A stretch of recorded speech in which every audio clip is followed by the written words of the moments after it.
Hello, everybody, and welcome to Friend Diagram. This is the podcast where two friends catch up and find common ground between their favorite media.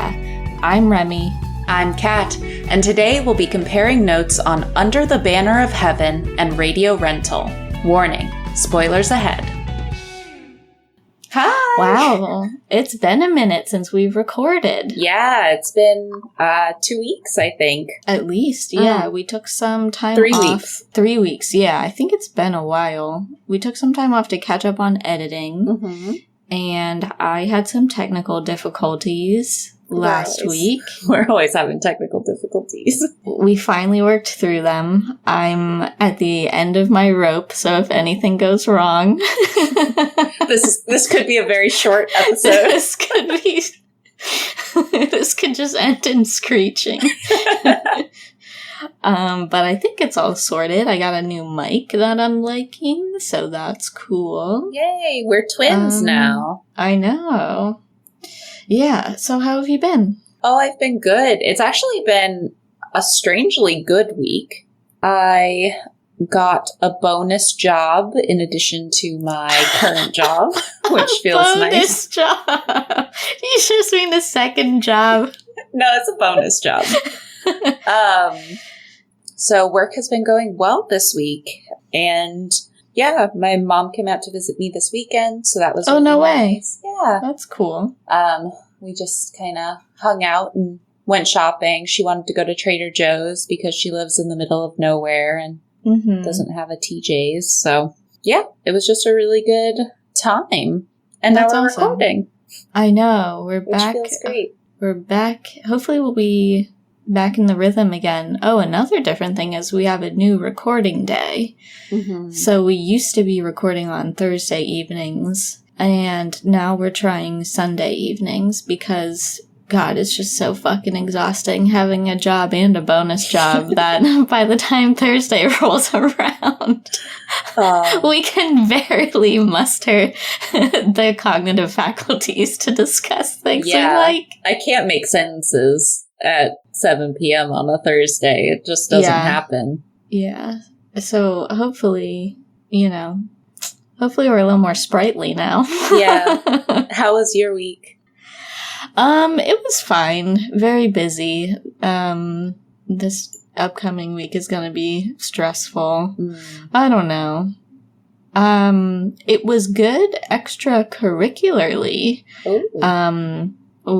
We usually talk about this before we pod, but we were working through technical stuff again, so I forgot to tell you that I exceeded my goals for the week in terms of writing and everything, which is nice. That's awesome. So that's good. I did not exceed my goals for editing. That's okay. You had a lot going on. You got a bonus job. I did, and my main computer, is in the shop, so it's in the shop. it's in the computer doctor because it's broken. And I'm hoping that they can upgrade my RAM, so I've got a little bit more processing power for editing. Yeah. And hopefully Audacity will stop crashing on me. Yeah. It doesn't happen rarely, but when it happens, it's devastating. Yeah, I'm excited. I was in a reading slump for a while as well. Me too. And I went and was bad and got books at the bookstore, which I try not to do. Go? I went yesterday. Oh, okay. And I'm already halfway through a new book and I'm loving it. I'll tell you about it off mic because I expect I will probably talk about it on the pod because anything that gets you out of a reading slump is pod worthy. But I got 3 books, so I'm excited about all of them. But that's so funny. I just bought 3 new books that I'm excited about. That's awesome. And I just started one of them, and I'm really excited about it. So what if we're reading the same book? It's really funny that we what if we are? I doubt it's possible. Yeah, I feel like we would both be into the book I'm reading. So I can't wait to hear about that. I'm very excited. So yeah, been pretty good week. Been a pretty good week. been pretty good week. Sunday nights are supposed to be more brain power. All right. So we're out of our reading slumps. Mm-hmm. Good things are happening generally. Yeah. Work is always stressful, but we're pushing through, so. Yeah. We're compartmentalizing. It's an important skill that not enough people have. Perhaps, yes. Okay. I dropped my notes on the ground. Let me get back to my page. I thought you just were having, like, loose pieces of paper. I was like, you dropped your notes on the ground. Yeah. My loose, unnumbered pieces of paper. It's going to be all out of order. Just kidding. I'm using my decomposition notebook like always. Oh, yes. I love that. I bought a bunch of new paper this weekend, too, which was a highlight. Oh, you love buying paper. I do. All right. Should we get into our media for the week? I think we should. Okay, cool. So I'm going first this week, and I'm going to be talking about the limited series Under the Banner of Heaven. This is a limited series that just wrapped up on FX, or for streaming-only people like me, it's on Hulu. And this is an 8-episode limited series that is based on a book by Jon Krakauer. And the book is generally kind of like a true crime, and I suspect kind of investigative reporting style book. I haven't read the book, so this is just going to be completely based on the series. But I know that author is really well regarded. He wrote other things like Into the Wild that the film was based on, so he seems like a cool guy. And I wonder how similar it follows the book, because I think the way that the series was structured was really compelling and really interesting. Mm-hmm. And it's, like I said, it's an 8-episode limited series, and it's created by Dustin Lance Black and directed by a number of different people across the different episodes. Mm. And it stars Andrew Garfield and Gil Birmingham. They're the two main leads. You might know Gil from, I think Twilight is one of his main, one of his highest, you may know from things on... That's so interesting. IMDb. I haven't seen that, so I wasn't familiar, but he's also in Wind River and Hell or High Water, 2 parts of the Frontier trilogy. He's a cool dude. You would definitely recognize him. Yeah, I do.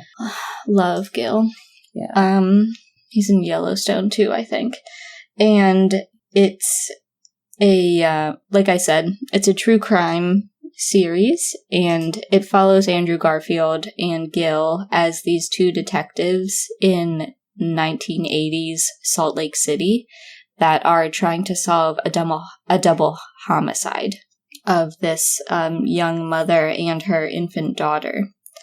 And this is based on a real case, so it's portraying real victims and real people that were enmeshed in this case. Mm-hmm.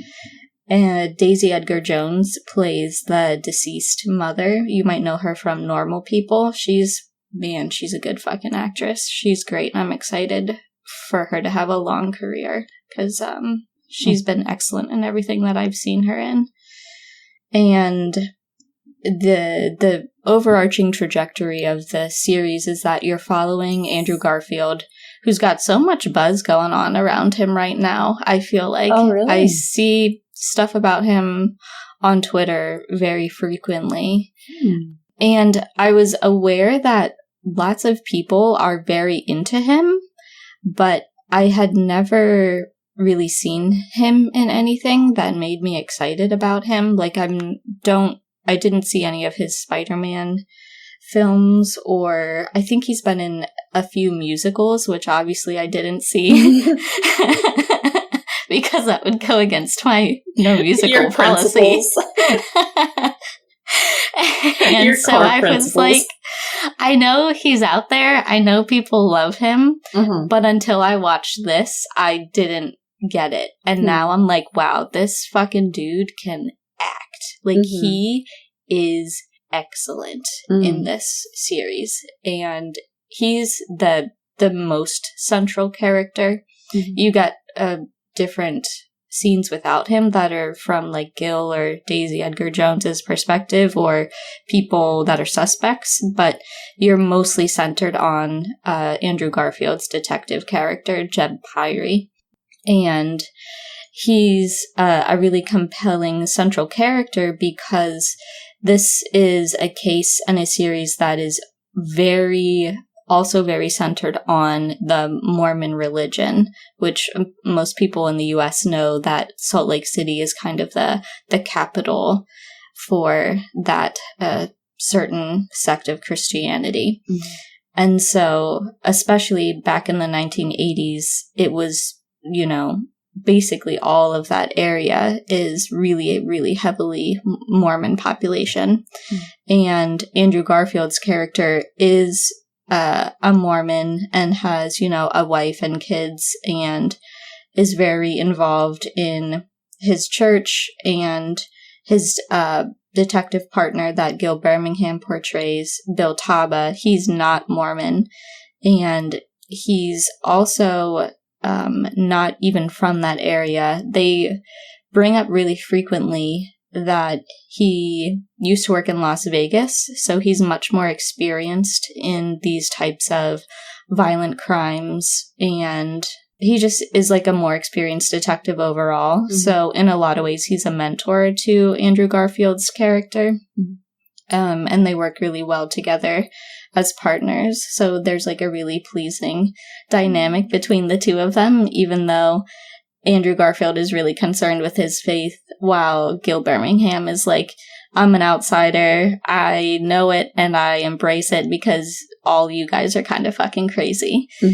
And you basically watch them work this case where they're trying to figure out who murdered a woman named Brenda Lafferty, like I said, played by Daisy Edgar Jones, and her 15-month-old daughter, Erica Lafferty. And they very quickly identify that this woman, Brenda, married into a really, really prominent Mormon family there in Salt Lake. Like a really big, expansive family that had a lot of influence in the area and were very involved in the Mormon church. And so they have to uncover what exactly went down in this family that got them to this point. And their first suspect is the most obvious one, her husband, Alan, who was at the crime scene.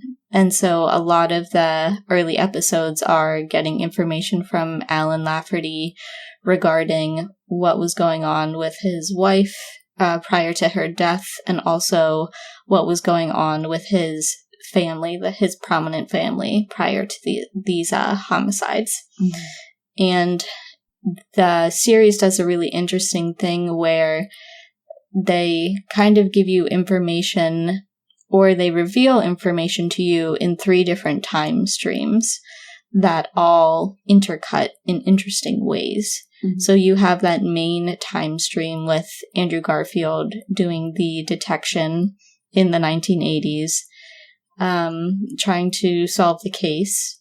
And it's intercut with people's recollections of activities within this Lafferty family over, maybe like the previous 5 years or so, and how the trajectories of all the different Lafferty brothers have intersected, and how their faith has kind of become so extreme that they all end up being suspects in the case, essentially, because their approach to how women should behave has become so extreme, if that makes sense.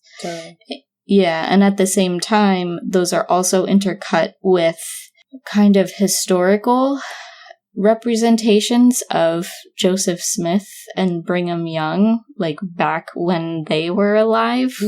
I couldn't give you a date off the top of my head. But, like centuries ago, back in like... the beginnings of the Mormon. The beginnings of that religion, but like frontier West America, when pioneers were sort of moving west, essentially.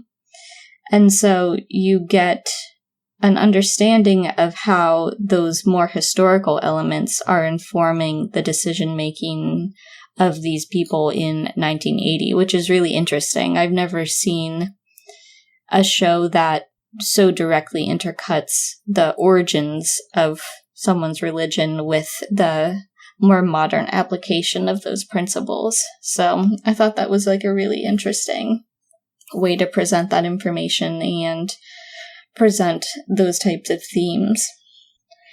And so obviously this is a really it's not like faith-centered in that you will enjoy it if you are like a fan of Christianity. It's like a struggle with faith. It's a struggle with faith. Yeah, that's Andrew Garfield's main arc.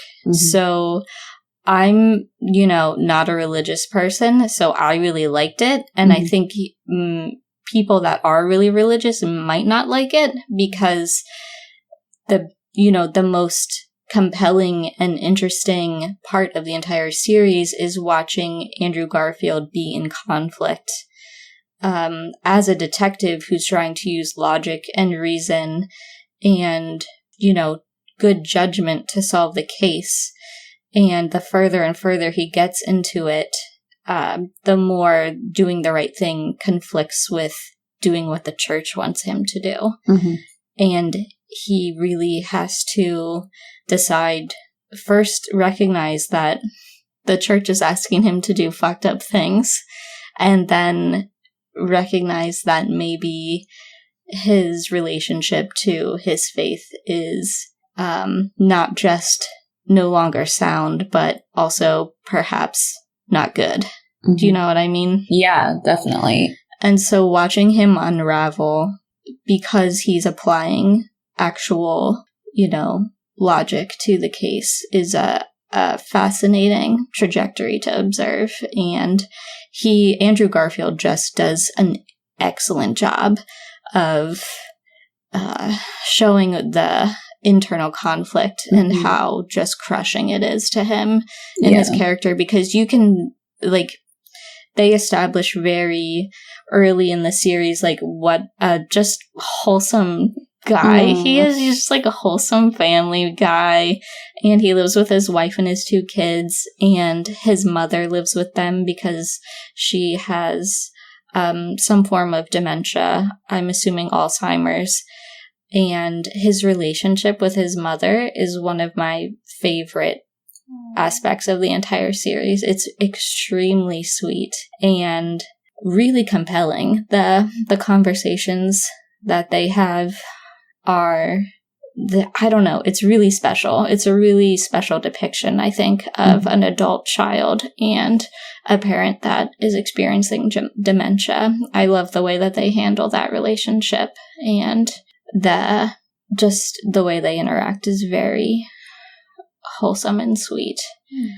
And so seeing him at the start and watching him fall apart, basically, is, I think, the best aspect of the show.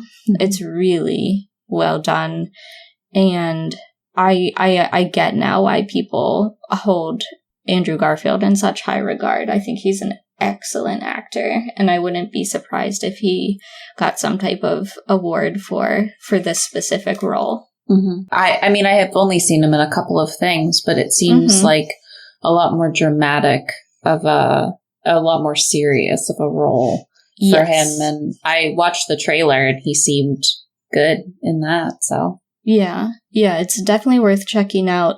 And yeah, I don't know how much I want to give away about where he ends up, but I think the way they handled the conclusion he comes to is very good. The guidance he receives on, I think, his ultimate choice and the source of that guidance, I think, is fascinating.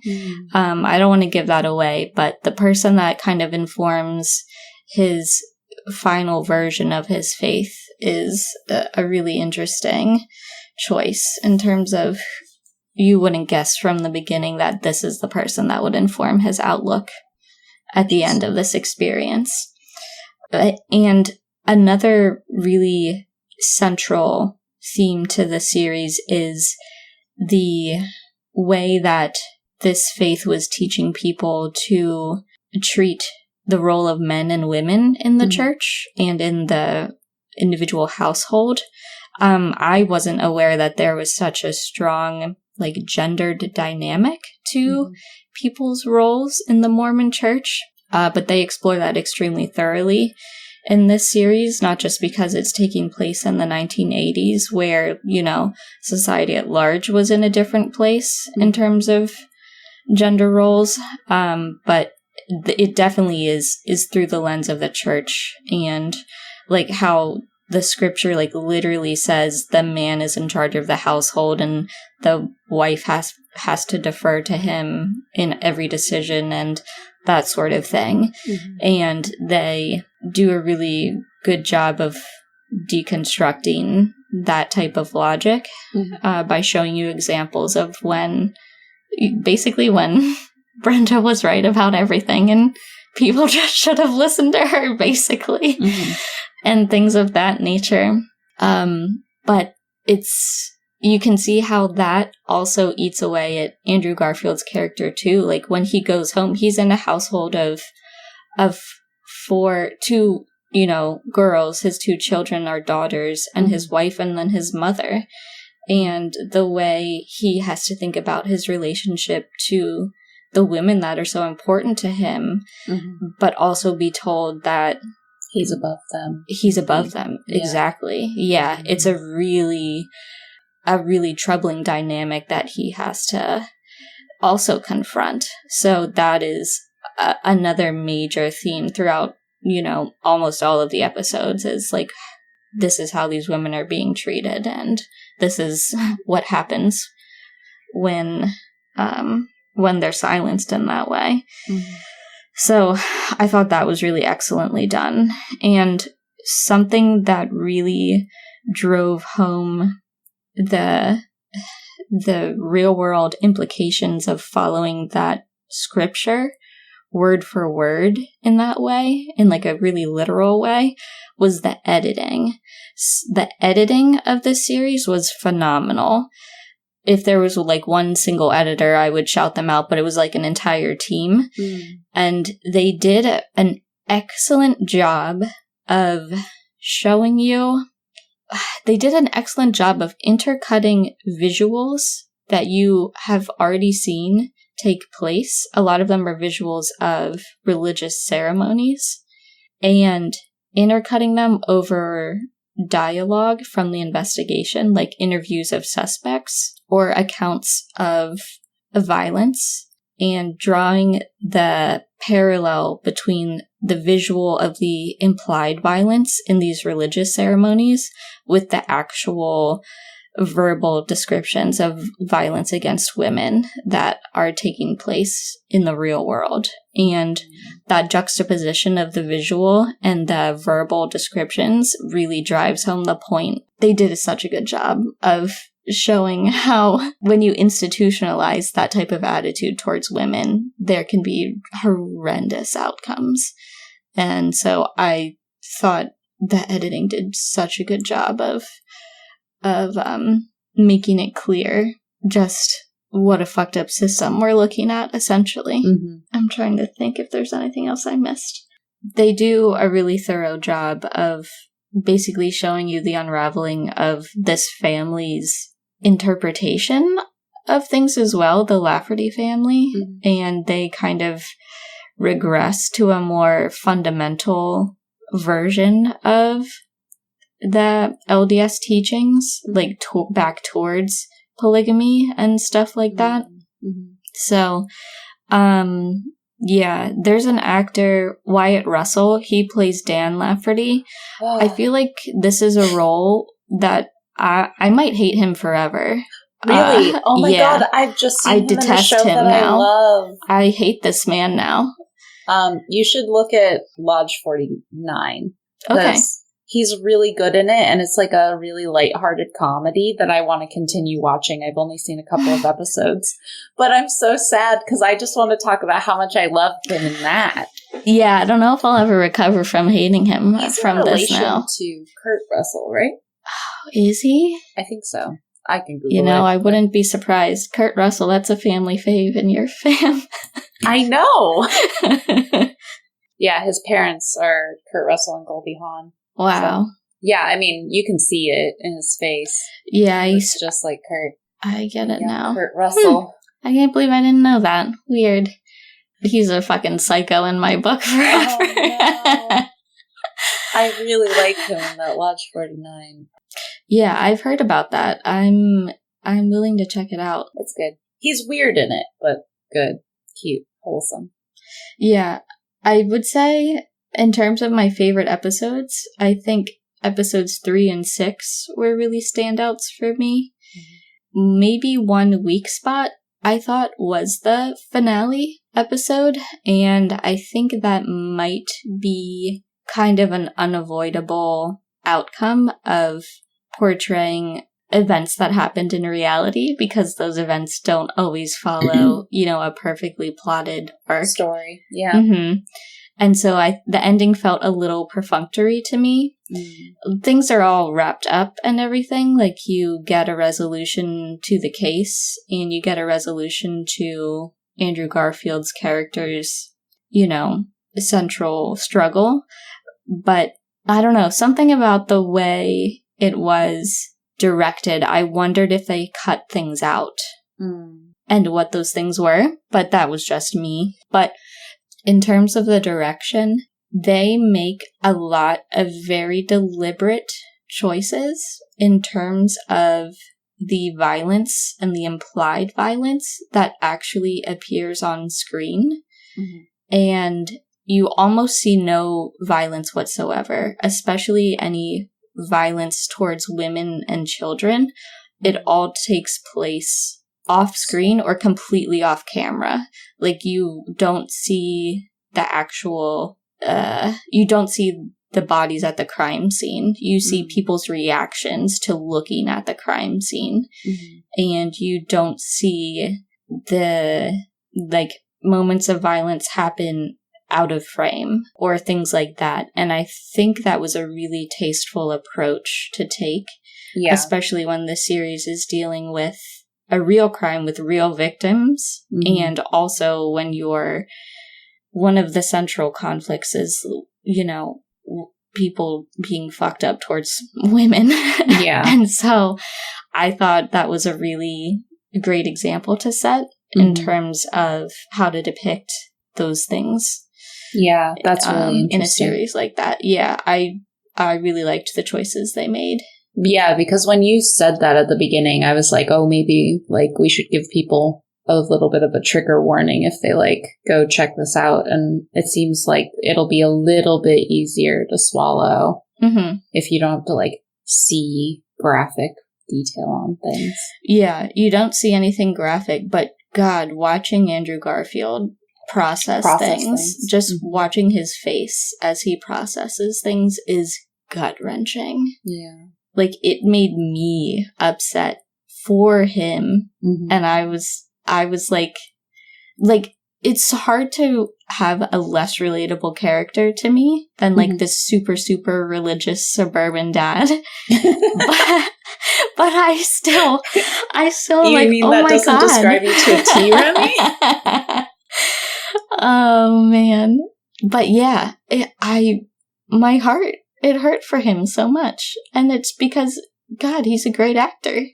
Yeah, I think those are all my main selling points. And I just want to underline the relationship between the two detectives, between Andrew Garfield and Gil Birmingham's characters is really wholesome and fun as well there. Mm-hmm. I really like how they worked together, and I really liked how Gil's character did his best to push Andrew Garfield's boundaries and help him be a better detective. And I kind of enter the real world in a way. Yeah. And not be so sheltered. Approach things from such a bubble perspective. Yeah. So, Bill Taba, that detective, was really cool. So, yeah, don't sleep on him either. Yeah, that sounds like a really good series. So today I'm going to be talking about a podcast that I really enjoy and have enjoyed for many years called Radio Rental. It is a podcast that began in 2019, and it was actually a recommendation that I got from Remy. I think before the first episode even came out, you put it on my radar and you were like, you gotta listen to this when it comes out. I've been hearing like buzz around it and it's gonna be so good. So I started listening to it and it's fantastic. It was created by Payne Lindsay, who there's like what would you call Tenderfoot TV? Do you have like a name for that? Like Gimlet. It's like a production company? Yeah.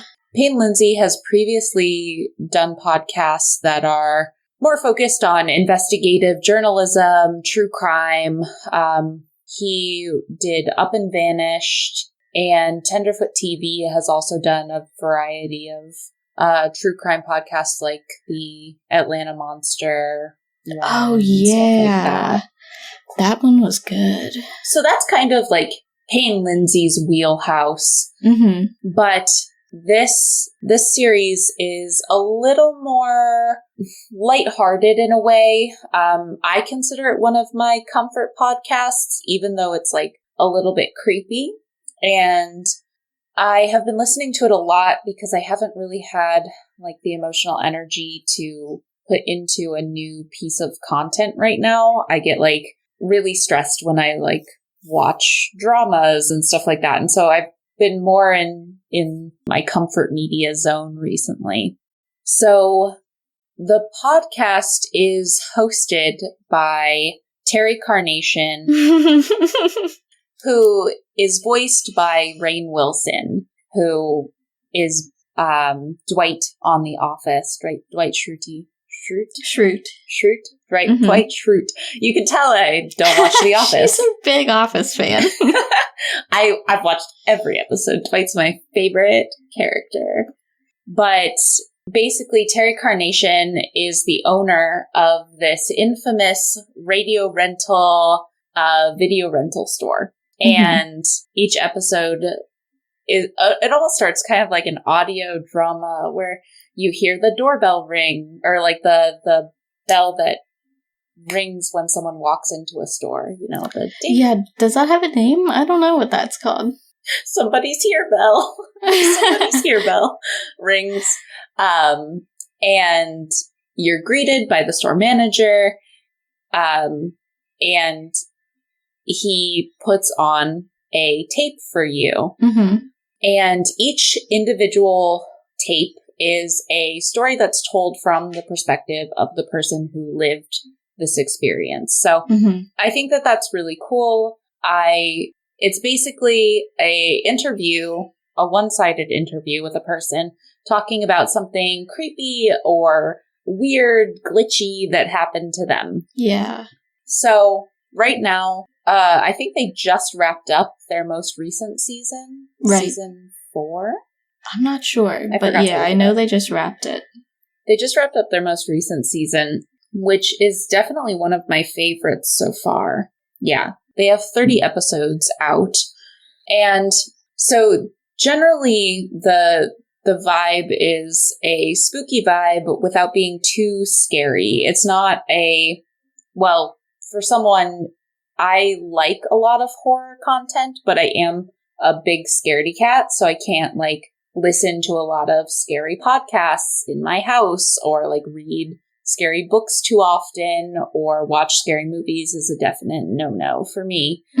But this is a podcast where I can listen to the new episodes in my house. I'm not really concerned about it. I do remember once Remy texted me and said, don't listen to this episode at home alone.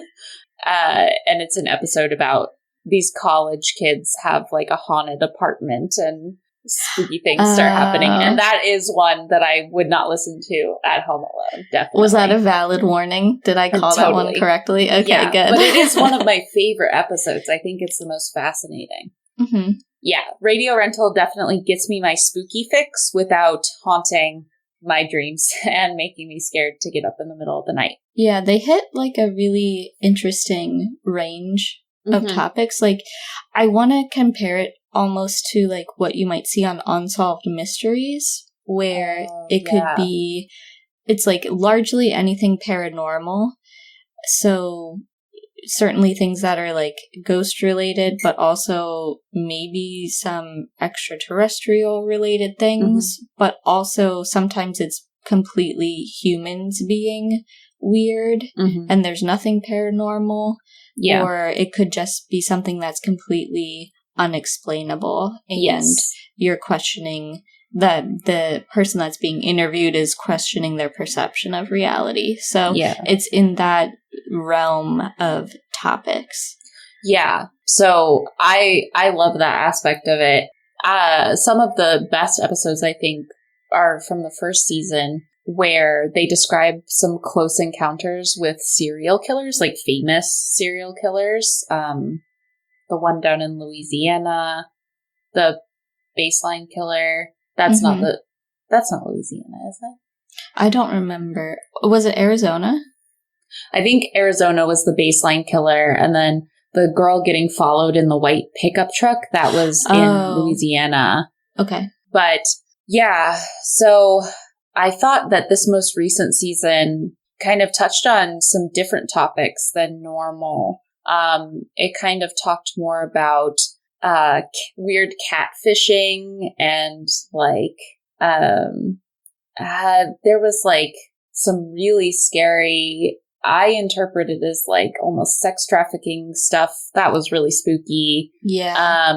It was just a really stellar season. That definitely you'll never run out of people having weird stories to tell you about weird things that have happened to them.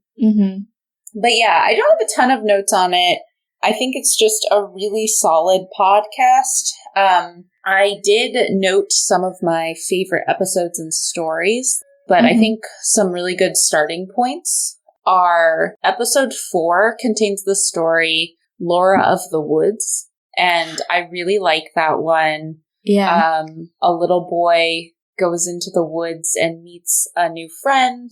And then a couple weeks later, she disappears. And he's like looking back on this situation as an adult. And I really think that one's a very spooky one. I was definitely going to include that one. Yeah, I had 3 picked out in my mind, and that one was definitely on the list. That one is really disturbing. Yeah, that one's really scary. In episode 6, there's a duo of stories. So all of the episodes contain multiple stories, but I particularly like this duo. The first one is Arguing Partners, where this woman... That was going to be another one. Oh my gosh! This woman keeps hearing a set of voices arguing with each other in her apartment building, and she starts trying to figure out what the source of that argument is.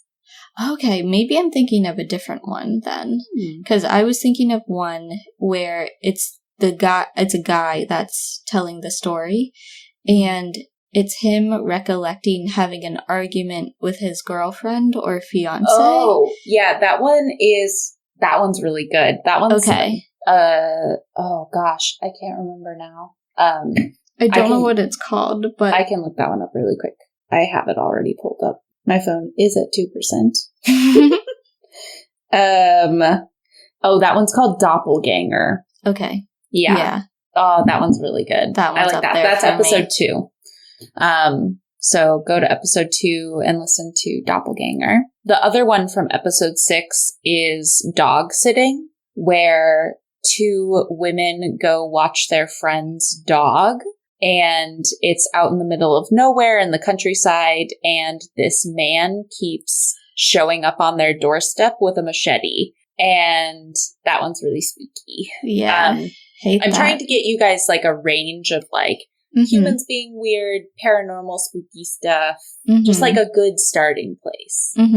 That one's a really good one that I like come back to pretty frequently. I like the way it's told because the two women kind of get to tell their side of the story, which is interesting. In a more recent season, there was the story Ruse Hollow in episode 18, where a girl goes on hikes in the woods and stumbles upon this little clearing where stuffed animals are being left and they're very dirty.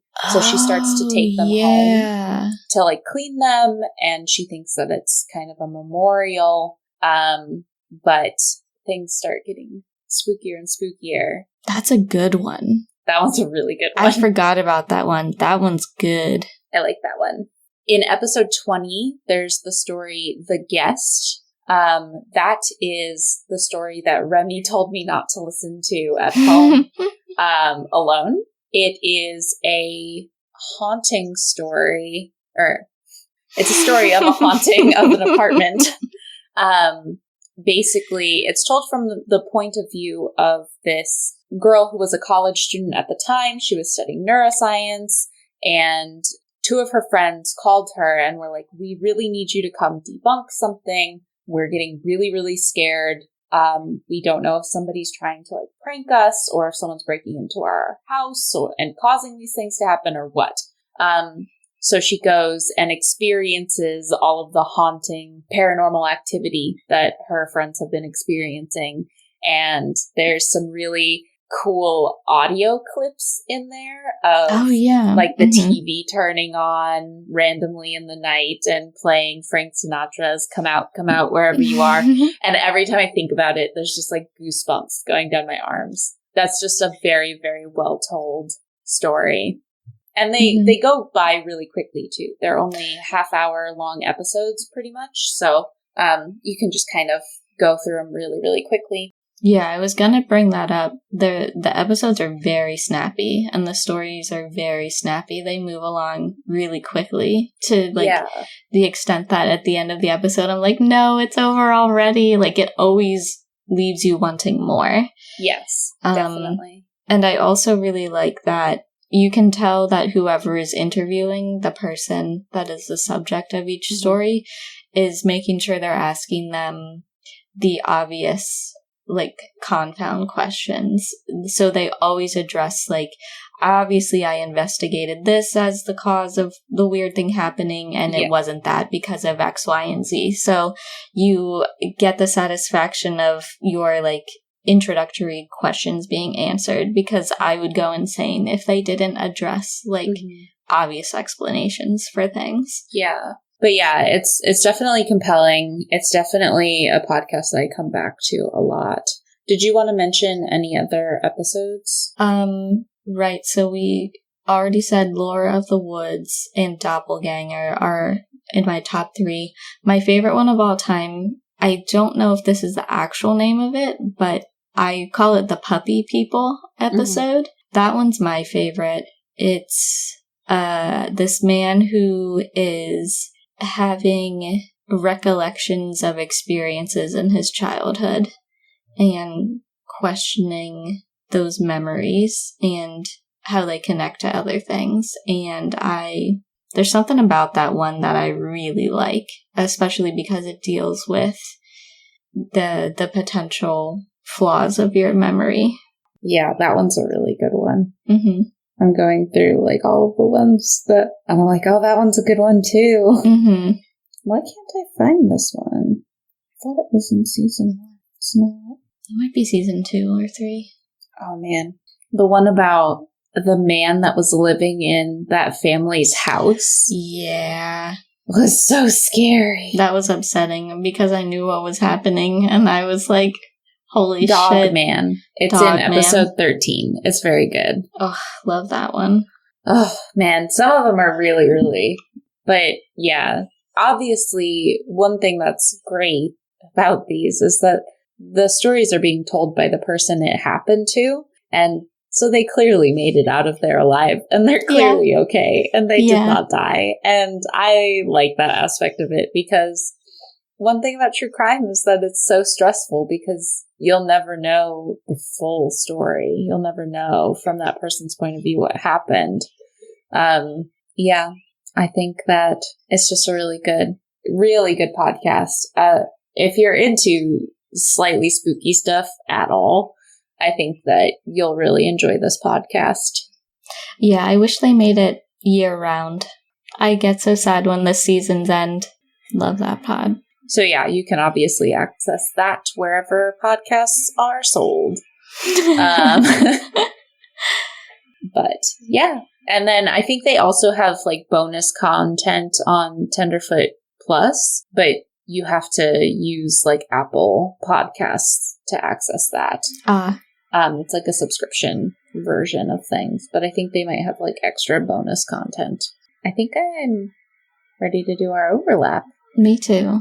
So yeah, obviously, I guess the first one that came to mind for me, for our friend diagram, was that your series is based off of a true crime story. It's very obvious. And like real victims of those crimes. And obviously, Radio Rental is a retelling of firsthand accounts of close encounters with true crime-esque things, and also just first encounters of anything. So I think that it's interesting that that's kind of a theme, is that it's portraying real people.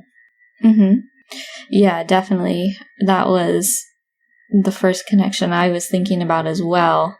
And then when we were discussing some of the different subgenres of radio rental tales, I was thinking about how I love the ones that are about questioning your perspective of reality. Oh, yeah. And I find those ones really compelling, because they are, I mean, almost unsolvable. Yeah. And like really troubling, and that's probably why I find them so compelling. But from a wider standpoint, I think that is what's happening at Andrew Garfield's core struggle in Under the Banner of Heaven, in that he has a very firm perspective on reality, and it's very much oriented through his faith. And then he's confronted with other truths in the case that conflict with teachings from his faith. And so you see him basically just become sick with that conflict of what he thinks is reality and then what he knows is right. And he has to completely change his entire perspective and question that perspective. And it's not the exact same thing as like questioning your memory or are you seeing things, but in some ways it's similar.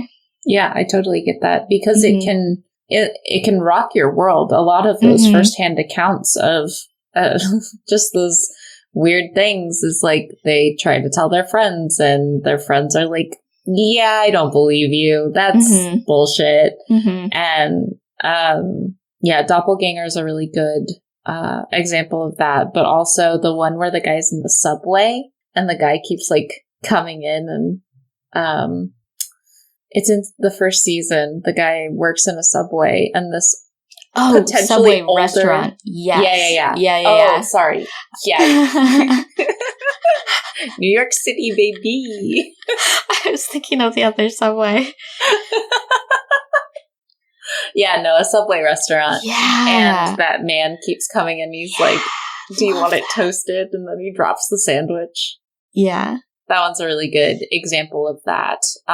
Because it's completely destabilizing in both cases. Yeah, I can't imagine what I would do if I had like a weird reality shift like that. I don't know. I would think I'd gone like legitimately insane. Glitches in the Matrix. Are there any other overlaps in our Venn diagram? I mean, I think one interesting contrast, we haven't really done this before, but I think one contrast between the two is that obviously in Under the Banner of Heaven, there's some kind of resolution to that case. Whereas in a lot of the radio rental stories, there's not really a resolution. They have to like live with not knowing until that serial killer gets caught. And then they see their face on the news and they're like, oh my God, that's the guy that I interacted with. He almost killed me or something. But yeah, I guess in separate parts, there's like a lot less resolution on the radio rental side of things. Sure. At the end. No answers, really. But yeah, I think that's all I've got. Yeah, I think that's a satisfying overlap. Those are two solid points.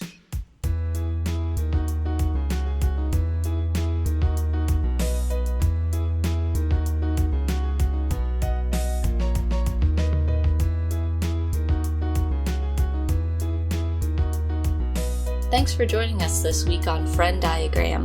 Thank you to Tyler Seek for the creation of our intro and outro music. Did you take any of our recommendations? Have any thoughts on the show? Let us know at frienddiagrampod@gmail.com, and we might read your email on a future episode. If you can, please take a moment to rate and review the show on your podcast app of choice, and we'll see you back here, same place next week. Bye for now.